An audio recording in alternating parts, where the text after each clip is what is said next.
Corey Johnson had no job, no high school diploma, and no idea what to do until he walked through these doors.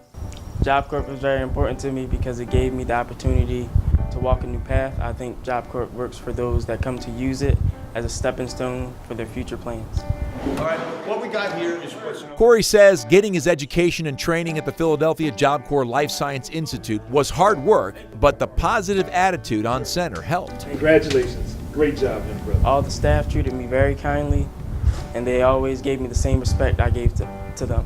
Corey's former supervisor and mentor strongly believes that work-based learning is key to student success. Yes, I think it's a very good idea to give them WBL opportunity in Job Corps because it really is a job training facility, and it really helps them a lot to prepare for the real world once they get out there. Right now, Corey is working in building maintenance and hoping to join the Army. I'm very excited to work as a part of the logistics team because they gave me the opportunity to work, which I never done before. It showed me how to fill out a time card. It showed me how to follow directions from managers and supervisors, and it showed me how to work as a part of a team.